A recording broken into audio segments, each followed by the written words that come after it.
O mais grave, caminhamos para 250 mil mortes e passamos de 10 milhões de contaminados pela Covid, fora a subnotificação. Vacinação ínfima, vacinas acabando, pânico nos estados, pânico nas cidades, hospitais abarrotados. Genocídio cuja responsabilidade solar nua e crua é, antes de tudo, do indutor Bolsonaro e do seu governo. O governo e a farmacêutica Pfizer se desentendem há meio ano. O presidente da farmacêutica Pfizer disse que ofereceu vacinas ao governo Bolsonaro em setembro do ano passado. Antes e depois disso, ataques estúpidos à China, país que produz para todo mundo os insumos básicos para essas vacinas. Ataques, por exemplo, do chanceler Ernesto e do Dudu 03. Bolsonaro e os seus com bravatas grotescas e brasileiros morrendo como moscas. Um presidente da República que torna ministro da Economia um posto de gasolina, Ipiranga, e que agora faz na Petrobras o oposto do que prometeu a essa entidade mítica, una e invisível, conhecida como o mercado. Ouçam nos telejornais, emissoras de rádio, leiam nas páginas impressas. Resultados além da pilha de mortos pela Covid. Intervenção de Bolsonaro na Petrobras derrete indicadores financeiros do Brasil. Você, amiga, amigo, se lembra dos bancos, dos fundos de investimento, dos políticos, das mídias que apostaram em Bolsonaro? Pois cancele-os. Se não enxergaram o que e quem é Bolsonaro e seus significados, não enxergarão nada, salvo, claro, o próprio bolso. E se enxergaram e se calaram, pior ainda, fuja desses. As peças do quebra-nossas cabeças vão se encaixando. Raul Jungmann, ex-ministro da Defesa e da Segurança no governo Temer, diz agora o que há tempos está escrito nas estrelas, ou pelos estrelados. Em carta endereçada aos 11 ministros do Supremo Tribunal, Jungmann alertou: política armamentista de Bolsonaro pode levar a uma guerra civil. E os militares se anunciam tão ciosos da coesão e segurança do país e fingem nada ver, nada entender? Ou é o país que não está enxergando qual é a verdadeira intenção, o projeto embutido nessa aparente cegueira? Bolsonaro sempre anunciou o desejo de um golpe e de uma ditadura. O fazia em 99 e segue fazendo agora como presidente. Se você fosse hoje o presidente da República, você fecharia o Congresso Nacional? Não há a menor dúvida, daria golpe no mesmo dia. Através do voto, você não vai mudar nada nesse país. Tá? Nada, absolutamente nada. Você só vai mudar, infelizmente, quando um dia nós partimos para uma guerra civil aqui dentro. Né? E fazendo um trabalho que o regime militar não fez, matando os 30 mil. Começando com o FHC. Não deixar para fora, não. Se tudo tivesse que depender de mim, não seria esse o regime que nós estaríamos vivendo. Braga Neto, o general-chefe da Casa Civil da presidência de Bolsonaro, foi interventor militar no Rio de Janeiro em 2018. Raul Jungmann viu e viveu de perto como ministro da Defesa e ministro da Segurança Pública. O que havia para saber sobre o mundo do crime no Rio, das milícias, dos seus sócios, eles sabem.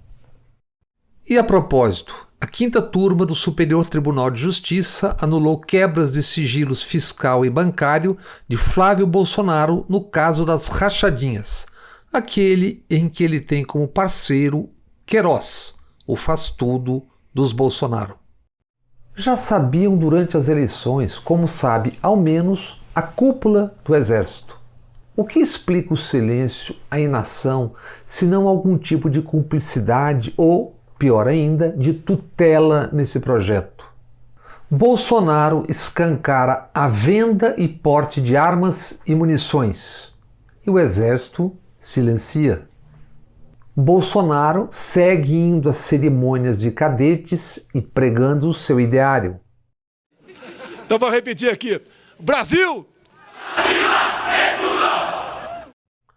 Bolsonaro, presidente, atiça o que é de pior nas polícias militares. Num Brasil que tem desorganizações criminosas e paramilitares já armadas e ocupando territórios, por exemplo, nas capitais, nas grandes cidades, mas não apenas. No Rio de Janeiro, 57% da cidade, 3,7 milhões de pessoas, vive em áreas governadas pelas milícias. Pois imaginem mais armas e munições entrando nessa dança já macabra. Não serão os pijamas do clube militar e toscas, emboloradas visões de caserna que darão um jeito nisso. Só há uma saída, e ela não se concentra nas armas.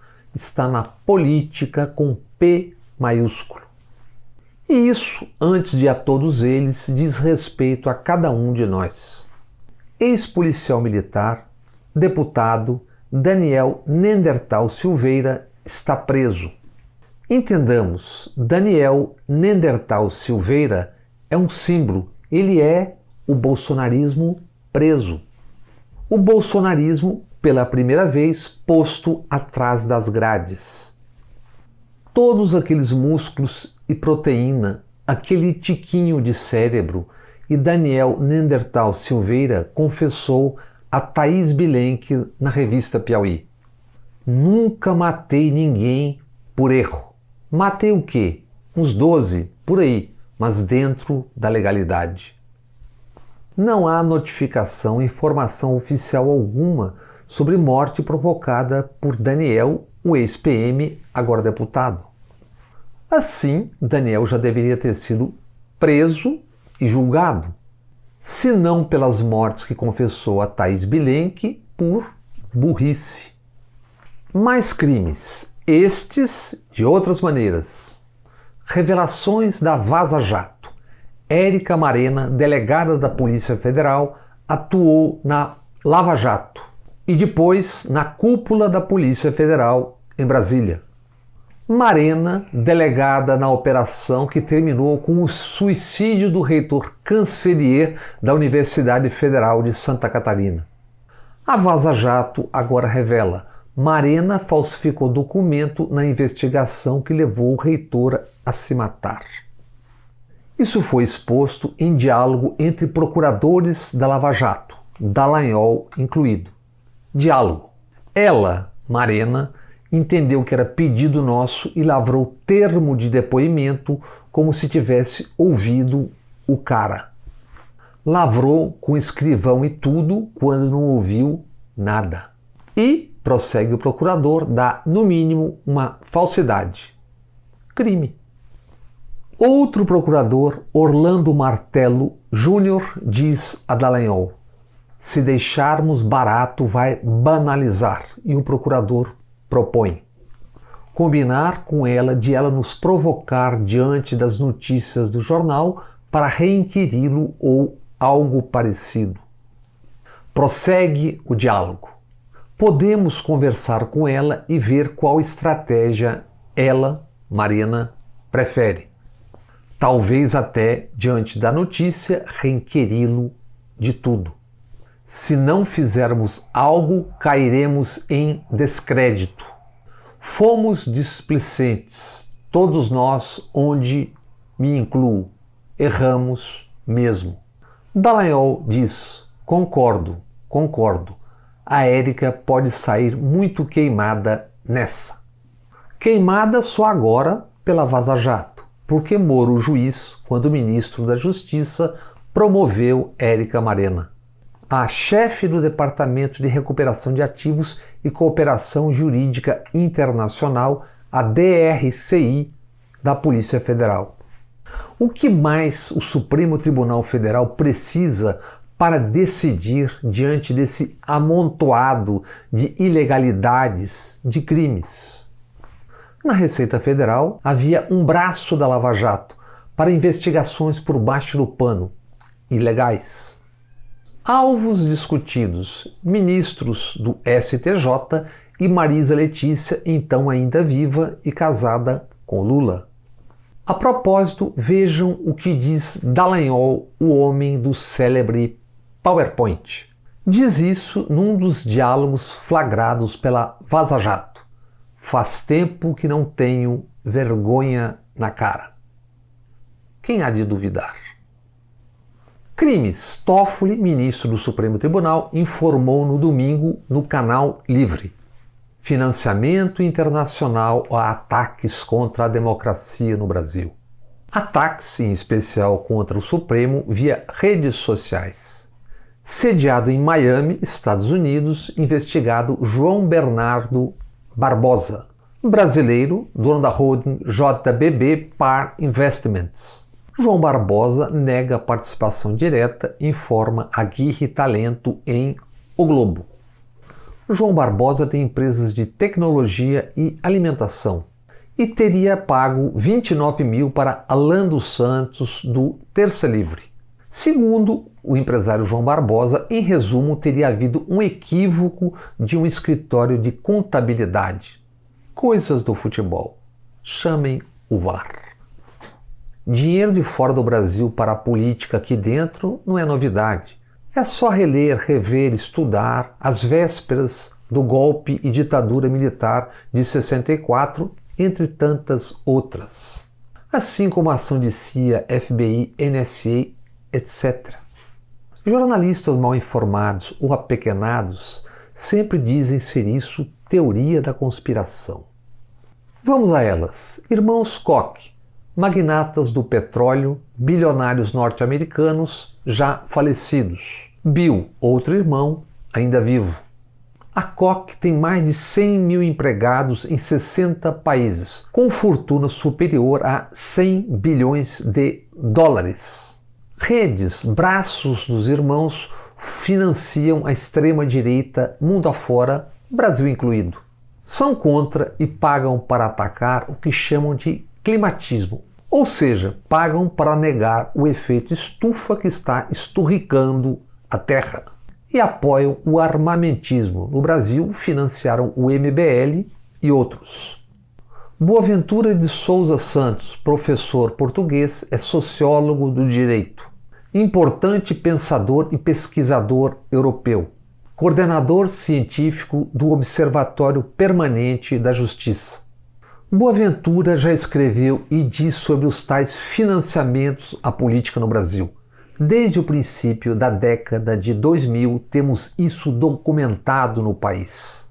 O dinheiro saiu dessas organizações como o Instituto Milênio e o Mises. São dois entre centenas de think tanks, organizações financiadas através do Atlas dos Estados Unidos. Atlas Network, poderosa rede dos irmãos Koch, financiadora da extrema-direita. No Brasil, de lacaios tipo MBL. E o ministro Toffoli agora denuncia financiamento externo para ataques à democracia no Brasil. Toffoli era presidente do Supremo Tribunal em 2018, quando Patrícia Campos Melo publicou na Folha. Isso entre primeiro e segundo turno da eleição presidencial. Empresários bancam campanha contra o PT via WhatsApp. Só ali 12 milhões de reais. Centenas de milhares de mensagens despejadas via WhatsApp na eleição. Pagas a princípio por empresas de marketing do Brasil. Em junho de 2019, encontrado outro rastro, uma empresa da Espanha contratada e paga. Luiz Novoa, dono da Envia WhatsApp, disse em gravações obtidas por Patrícia Campos Melo, da Folha. Empresas, açougues, lavadoras de carros e fábricas compraram seu software para mandar mensagens em massa de maneira ilegal em favor de Bolsonaro e contra Haddad. Em 4 investigações do TSE sobre disparos de mensagens em massa durante a eleição presidencial nenhum dos investigados foi ouvido. Ouviram apenas uma testemunha da defesa de Bolsonaro. Os pedidos de busca e apreensão foram negados, todos. 2 das ações foram arquivadas há 2 semanas. Outras 2 ações aguardam o STF decidir sobre o compartilhamento de provas colhidas do inquérito sobre as fake news. Quem sabe para antes ou depois da eleição presidencial de 2022.